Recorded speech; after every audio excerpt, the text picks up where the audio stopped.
Those who hid pets from a landlord and the landlord found out. What happened? 1. I had a good one happen. It was my first apartment and my GF's friend dumped a kitten on me as a birthday present because she'd heard me talking about getting a cat and found a box of them on the side of the road. I love that cat. But don't do this, kids. It took 6 months before the property manager managed to catch sight of the cat in the window while walking the property. I got an email asking about it. I lied and said I just got the cat and hadn't had a chance to notify them yet.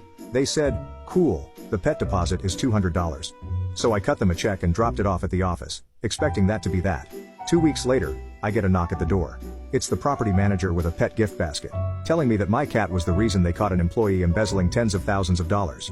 The off-cycle check knocked over the precarious tower of cards one of the receptionists had been maintaining, and it all came tumbling down.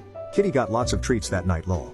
2. We had actually signed a pet addendum that the agent gave us and paid an additional pet deposit.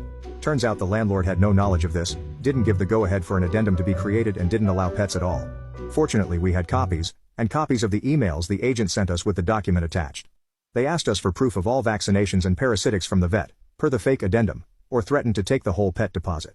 We provided the documents and they didn't take any of the pet deposit. Guess the agent screwed up royally, but it was a good lesson to learn. Keep absolutely everything even if you don't think it's necessary. 3. We were looking at an apartment and realized they didn't take pets. At all. The owner really liked us. Newly married. Very polite. She asked if we had a picture of her. It was 1991, but I had a few wedding pictures and a couple of photos of Sammy in my purse. She said, "She looks very small. Must be a miniature Siamese."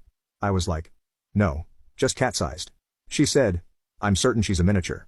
I could allow a miniature. So our lease says, miniature Siamese. And she didn't ask us to pay any extra. And that was what it was like in the olden days.